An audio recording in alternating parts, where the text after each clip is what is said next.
Hello everyone, this is Ashutosh Tiwari. Welcome you all. स्वागत है आप सभी का आज के इस बेहतरीन सेशन में। जैसा कि आप देख रहे हैं मेरे पीछे स्लाइड जो लगी उसमें लिखा है इंग्लिश वोकेबुलरी कैसे इंप्रूव करें।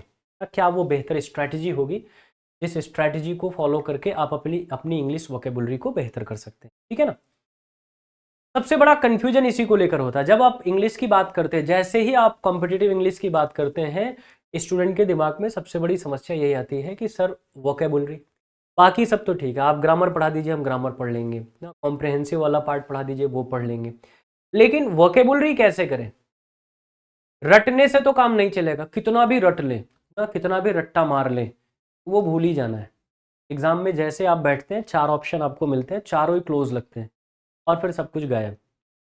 क्या वो स्ट्रैटेजी हो एक्चुअली। मैंने यहाँ पे देखिए लिखा है कैसे इंप्रूव करें। मैंने ये नहीं लिखा कैसे याद करें, मैंने लिखा कैसे इंप्रूव करें, क्योंकि याद करने का तो डाउट ही नहीं, याद तो हो ही जा रहा है। अभी आप जिस एज में हैं और जिस तरीके का स्टेमिना आपका, जिस तरीके की कैपेसिटी आपकी, जिस तरीके का मेंटल लेवल आपका है, कोई भी चीज़ याद करना आपके लिए मुश्किल नहीं है। मुश्किल है उस चीज़ को याद रखना। आज आपने कोई शब्द याद किया है, आज आपको कोई नया शब्द मिला है, उसको एग्जाम तक कैसे आप याद रख पाएंगे, सबसे बड़ा खेल यहां हो रहा है। वो जो आपका नॉलेज है उसको आप रिटेन कैसे करेंगे ना, लंबे समय तक उसको याद कैसे रखेंगे और एग्जाम में कैसे उस कंफ्यूजन को अपने दूर करेंगे, ये सबसे बड़ा मुद्दा है। तो आपके उन्हीं कुछ सवालों का जवाब खोजने की आज कोशिश करेंगे कि आप वोकेबुलरी कैसे स्ट्रॉन्ग करेंगे। अच्छा, जब मैं वोकैब की बात करता हूं, जब मैं वोकेबुलरी की बात करता हूं, जब मैं वोकेबुलरी की बात करता हूं तो वोकेबुलरी का मतलब यह है कि हमारे यहाँ शब्द अर्थ तो पूछे नहीं जाते कि शब्द पूछा उसका मीनिंग पूछ लिया, नहीं, उसके फॉर्मेट है। जैसे वो हमसे पूछेगा सिनोनिम। अब सिनोनिम मतलब समानार्थी। मैंने इसीलिए कहा कि 4 ऑप्शन में 3 तो लगते हैं क्लोज है ना। सिनोनिम पूछेगा, एंटोनिम पूछेगा, अपोजिट अर्थ वाले शब्द पूछेगा, वन वर्ड सब्स्टिट्यूशन पर क्वेश्चन बनेगा, वन वर्ड सब्स्टिट्यूशन पर क्वेश्चन बनेगा, इडियम्स एंड फ्रेज पर क्वेश्चन बने, इडियम्स एंड फ्रेज पर क्वेश्चन। ये आपके 4 मेन सेगमेंट हैं जो आपको लगभग हर एग्जाम में मिल ही जाते हैं, मतलब इसकी तैयारी आपको करनी ही करनी है। Synonym, antonym, one word, idiom, phrase. याद कैसे करना है तो आप 500 किताबें मार्केट में है जहां पे ये पूरा लिस्ट मिल जाएगा। गूगल पे जाएंगे, 500 साइट्स हैं जहां से आपकी पीडीएफ डाउनलोड हो जा रही है ना। आप जिस भी बैच में पढ़ रहे हैं वहां टीचर भी आपको भर भर के वोकेबुलरी प्रोवाइड करा दे रहा है। तो हमारे पास रिसोर्सेस की दिक्कत तो है ही नहीं, है कहीं नहीं है, रिसोर्सेस की दिक्कत तो है ही नहीं, वोकैब तो हमारे पास बहुत आ जा रहे हैं। याद करने की भी दिक्कत नहीं है क्योंकि याद तो हम कर ही ले रहे हैं, दिमाग तो भगवान की कृपा से ठीक ठाक मिल गया है, याद तो कर ले रहे हैं। दिक्कत आ रही याद रखने में, इतने लंबे समय तक इसको याद कैसे रखेंगे, कैसे याद रखेंगे एग्जाम तक ये चीजें याद रहे, कैसे डिफ्रेंशिएट करेंगे वो छोटे छोटे जो आपके अंतर आते हैं जिसमें लगता है कि 3 ऑप्शन सेम है उसमें से एक पिक करना है, कैसे आप पिक करेंगे, सबसे बड़ी समस्या वहां आ रही है। ठीक है ना। तो वोकेबुलरी आप चाहे जैसे भी याद कर रहे हो, इससे इससे कोई फर्क नहीं पड़ता। आपका अपना कोई भी तरीका हो सकता है। जैसे कुछ लोग लिखते हैं, बार बार अपनी एक नोटबुक बना लेते हैं, उसमें रोज कुछ ना कुछ शब्द लिखते रहते हैं ना, वो कहते हैं सर हमको याद हो जाता है। कुछ लोग लिटरली रटते हैं, उसको बोल बोल के रट लेते हैं, कहते हैं सर हमको याद हो गया। कुछ लोग क्वेश्चन बनाते हैं उसके थ्रू कहते हैं कि सर हमको याद हो गया। हमको इनमें से कोई भी दिक्कत नहीं, आप जो भी तरीका अप्लाई करते हैं जो आपको लगता है सुटेबल है वो तरीका आप अप्लाई करिए। ठीक है ना। लेकिन जब आप वोकेबुलरी पढ़िए तो 2 कॉन्सेप्ट है जिनको आप जरूर फॉलो करिए, 2 कॉन्सेप्ट है जिनको जरूर फॉलो करिए। वो कौन से कॉन्सेप्ट है तो एक तो कॉन्सेप्ट आपका है रूट सिस्टम। मैं रूट वर्ड की बात नहीं कर रहा हूं क्योंकि रूट वर्ड में दिक्कत क्या होती है, जितने शब्द आपको बता दिए जाते हैं उतने ही शब्दों पर खेल समाप्त हो जाता है। आपको सीखना है पूरा का पूरा सिस्टम, ये सिस्टम वर्क कैसे करता है, कैसे शब्दों का जाल फैलाया जाता है, कैसे एक शब्द से 30 शब्द, 35 शब्द, 40 शब्द बनाए जाते हैं। वो सिस्टम आपको समझ में आ जाएगा तो डिक्शनरी के लगभग 50 to 60% काम तो आपके आसान हो जाएंगे। तो एक तो रूट सिस्टम जरूर पढ़िए, रूट सिस्टम से कोशिश करिए पढ़ने की ना। एक शब्द उठाइए, उससे अनेक शब्द बनाना शुरू करिए, पूरी ट्री बना दीजिए ना, वोकैब की जो ट्री होती वो बनाइए, पूरी इसकी फैमिली बना दीजिए। एक तरीका वो अप्लाई जरूर करिए, और दूसरा तरीका नेमोनिक्स जरूर अप्लाई करिए, है ना, नेमोनिक्स जरूर अप्लाई करिए। ये दो तरीके आपको पर आपको जरूर काम करना चाहिए अगर आप लंबे समय तक शब्दों को याद रख सकते हैं, तो याद रखना चाहते हैं तो। क्योंकि हमारे साथ दिक्कत क्या है ना कि हम तो हिंदी भाषी हैं, अंग्रेजी के शब्द हिंदी में मिक्स करके हम बोलते हैं अपने कन्वर्सेशन में, जिसको आप इंग्लिश बोलते हैं।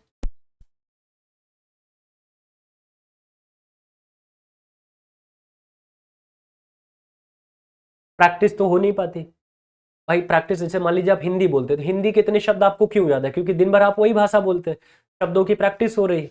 लेकिन इंग्लिश आप दिन भर बोल नहीं रहे तो शब्दों की प्रैक्टिस होती नहीं। तो प्रैक्टिस के लिए क्या है, या तो कॉपी पेन लेके बैठिए प्रैक्टिस करिए, या जबरदस्ती किसी से अंग्रेजी बोलिए। क्योंकि कम्युनिकेशन की एक खासियत है, कम्युनिकेशन हमेशा उस तरीके से होना चाहिए जिस तरीके से सामने वाले को समझ में आए। अब पता लगा आप इंग्लिश बोल रहे हैं और आपका दोस्त नहीं समझ पा रहा, तो वहां कम्युनिकेशन भी नहीं हो पाएगा। तो हर बार हम ये भी नहीं कर सकते, मतलब जबरदस्ती करना चाहे कर सकते हैं, लेकिन हर बार तो नहीं कर पाएंगे ना अपनी बात समझाने के लिए। तो फिर हमको क्या करना पड़ेगा, कुछ ऐसा तरीका अप्लाई करना पड़ेगा जिसमें प्रैक्टिस भी हो जाए और लर्निंग भी हो जाए। उसी के लिए आपको एक रूट सिस्टम मिल गया, दूसरा क्या मिल गया, नेमोनिक्स। ये दो तरीका आपको अप्लाई करना चाहिए। इन दो तरीकों पर काम कैसे करते हैं डिटेल में जानना होगा, तो आप इसी यूट्यूब चैनल पर, जिस पर अभी आप जुड़े हुए हैं, KGS-SHC के यूट्यूब चैनल पर ना,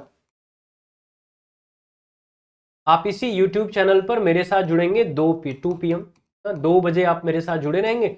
मैं आपको ये सारी चीजें पढ़ाऊंगा, ग्रामर के साथ साथ ये भी पढ़ाऊंगा, रूट सिस्टम और नेमोनिक्स, ठीक है ना, इनकी भी प्रैक्टिस कराऊंगा और आपको बताऊंगा कैसे ये अप्लाई होते हैं। ये काम आपका हो जाएगा। ये दो तरीका अगर आपने अप्लाई कर लिया तो समझ लीजिए वोकैब में महारत आपको मिल जाएगी, आप कर लेंगे। लेकिन इसके अलावा जो सबसे जरूरी है, मैंने आपसे क्या बताया कि सारा खेल किसका है, सारा खेल प्रैक्टिस का है, सारा खेल प्रैक्टिस का है। अगर आप प्रैक्टिस नहीं कर रहे हैं तो आप कितना भी पढ़ लीजिए, चीजें बेहतर नहीं होनी है। ठीक, 10 शब्द का टारगेट बनाइए। आज 10 शब्द हमने उठाए ना, हर दिन का 10 शब्द का टारगेट उठाइए। अब उन 10 शब्दों को पहले तो रूट वर्ड से ब्रेक करने की कोशिश करिए कि ये शब्द किस फैमिली से बिलोंग कर रहा है, ठीक है ना, किस किस फैमिली ट्री से आ रहा है, फिर इससे रिलेटेड और कितने शब्द हैं वो एक बार देख लिया, रटना नहीं, बस देख लिया, दिमाग में आ जाएगा, ठीक है ना। अगर रूट वर्ड से नहीं हो रहा है तो नेमोनिक्स अप्लाई करें। नेमोनिक्स में हम क्या करते हैं, शब्दों को फनी तरीके से, फनी इंसिडेंट से जोड़ लेते हैं, फनी स्टोरीज से जोड़ लेते हैं। तो जोड़ने की कोशिश, उस शब्द की एक कहानी बनाने की कोशिश करिए ना, उस शब्द से रिलेटेड एक स्टोरी बना लीजिए, पढ़ लीजिए 10 शब्द। अब आप कोशिश करिए कि दिन भर में, चाहे हम हिंदी ही बोल रहे हैं, लेकिन उस 10 शब्द को कहीं ना कहीं एडजस्ट करने की कोशिश करेंगे। इससे बेहतर तरीका कुछ भी नहीं। आप खूब रट्टाफिकेशन करिए, एग्जाम में वो शब्द भूल ही जा रहे हैं, लेकिन अगर आपकी प्रैक्टिस में वो शब्द आ गए तो कभी भी नहीं भूलें, क्योंकि अब आप डिफरेंशिएट करना सीख जाएंगे, इस शब्द को कहां पर अप्लाई करना चाहिए। वैसे डिफरेंशिएशन आपको ये भी पढ़ाता है, ये भी बताता है कि शब्द का कहां उपयोग होना चाहिए, किस शब्द के कितने मतलब हो सकते हैं और हर मतलब को कहां कहां किन सिचुएशन में आप अप्लाई करते हैं, ठीक है ना। ये दो काम जरूर करिए, प्रैक्टिस, बाकी क्वेश्चन खूब लगाइए, जितने क्वेश्चन आप लगा सकते हैं, लेकिन वो तभी करिए जब आप इस कसौटी पर अपने शब्द के नॉलेज को कस लें। तब जब आप शब्द के नॉलेज को इस कसौटी पर कस लें तो फिर उसके बाद प्रैक्टिस खूब करिए, क्वेश्चन खूब बनाइए, सिनोनिम एंटोनिम क्वेश्चन खूब बनाइए, हर चीज का फायदा होगा। बस ये ध्यान रखिए आपका लक्ष्य क्या होना चाहिए। लक्ष्य शब्द याद करना नहीं है, वो तो याद हो ही रहा है। लक्ष्य है शब्द को याद रखना, एग्जाम तक वो शब्द दिमाग में बैठा रहे, क्योंकि आज याद हो रहा है, 2 दिन बाद वो भूल जा रहा है, ठीक है ना। आज याद होगा, 2 दिन बाद वो भूल जाएगा। तो क्या क्या करना है हमको, हमको सबसे पहले तो एक स्ट्रैटेजी बनानी है, ठीक है ना, एक टाइम टेबल बनाना है कि कितना समय हम अपने वोकेबुलरी पर खर्च कर रहे हैं रोज। फिर हमको क्या करना है, वर्ड सेलेक्ट करना है, 10 शब्द ही निकालिए रोज ना, 10 शब्द रोज निकालिए। अब उन 10 शब्दों को रूट सिस्टम से या फिर नेमोनिक्स से, रूट सिस्टम से या नेमोनिक्स से उसको याद करने की, जोड़ने की कोशिश करिए। याद तो आप वैसे भी कर लेंगे, जोड़ने की कोशिश करिए ताकि लंबे समय तक याद रहे। और फिर उसके बाद जब इतना हो जाए तो फिर प्रैक्टिस करिए, क्वेश्चन बनाइए, जितने क्वेश्चन आप बना सकते हैं वोकैब से रिलेटेड उतने क्वेश्चन बनाइए। और अपने डेली कन्वर्सेशन में, जब तक कन्वर्सेशन में शब्दों को नहीं लेकर आएंगे तब तक वो भूलते ही रहेंगे, ठीक है ना। तो प्रैक्टिस में एक तो रिटन प्रैक्टिस हो गई, ठीक है ना, जब आप लेके बैठ जाते हैं। एक होता है कन्वर्सेशन, जब आप बोल रहे हो तो कन्वर्सेशन में भी उन शब्दों का प्रयोग करिए। आप इंग्लिश बोलिए, कोई दिक्कत नहीं, ठीक है ना, आप इंग्लिश बोलिए, कोई दिक्कत नहीं, इंग्लिश बोलने की जरूरत नहीं, आप इंग्लिश बोलिए। हिंदी के सेंटेंसेस में उन शब्दों को एडजस्ट करके बोलिए। आप देखिए धीरे धीरे आपको बेहतर फायदा होना। और सिर्फ ना सिर्फ सिनोनिम एंटोनिम, आप इडियम फ्रेज और वन वर्ड भी जोड़कर, इडियम फ्रेज तो खैर सबसे आसान है याद करना, क्योंकि इडियम्स फ्रेज जो भी बनते हैं वो कहीं ना कहीं आपके आसपास की समाज में घटने वाली घटनाओं से जुड़ जाते हैं। जैसे मान लीजिए आप एक इडियम पढ़ता, a bad workman always quarrels with his tools, ना पढ़ते हैं ना, a bad workman always quarrels with his tools. अब पता लगा कोई काम कर रहा है, काम उससे नहीं हो रहा, तो कह रहा अरे यार ये काम ही खराब, वरना मैं तो बहुत अच्छा करता। आप तुरंत कहते हो ओहो, a bad workman always quarrels with his tools, नाच न जाने आंगन टेढ़ा। तुरंत आप कहने लगते हैं ना, where there is will there is way, जहां चाह है वहां राह है। अब ये ऐसे इडियम्स हैं जो हर सिचुएशन पे फिट बैठ रहे हैं, और आपको अपने आसपास ऐसी सिचुएशन मिल जाएगी। उनको कोशिश करिए उन सिचुएशंस पे तुरंत याद करने की, अप्लाई करने की, वो धीरे धीरे दिमाग में बैठ जाएंगे। याद होगा पुराने लोग अगर मिलते होंगे घर गांव में, जो बुजुर्ग हैं, आप देखते वो हर बात पे ताना मारते हैं, और ताना मारते किसी एक कहावत से ना, वो हर बार एक कोई ना कोई कहावत बोल देते हैं। उनको इतनी कहावतें याद जानते कैसे हो गई, वो हर परिस्थिति में उसको जोड़ते रहते थे, और जैसे ही परिस्थिति आती थी याद करते थे, अच्छा यहाँ क्या बोला जा सकता है, फिर वो बोलते थे।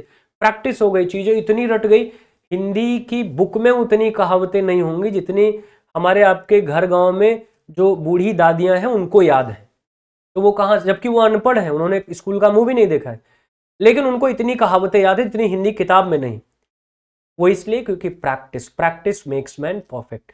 तो जितना ज्यादा प्रैक्टिस करेंगे, बस प्रैक्टिस में ध्यान रखिए कि प्रैक्टिस में क्या करना है, आपको पहले रूट सिस्टम और नेमोनिक्स के थ्रू शब्दों को जोड़ लेना है, ताकि एक कॉन्सेप्ट आपके दिमाग में बन जाए, एक थियरी आपके दिमाग में बन जाए वर्ड की। फिर उसके बाद उसकी प्रैक्टिस पर आएंगे। ओरल और रिटन दोनों प्रैक्टिस साथ साथ करिए।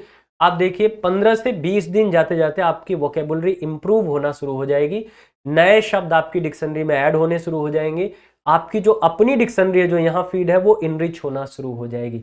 जरूर फायदा होगा, अप्लाई करके देखिएगा। चलिए, ढेर सारी शुभकामनाएं आप सब।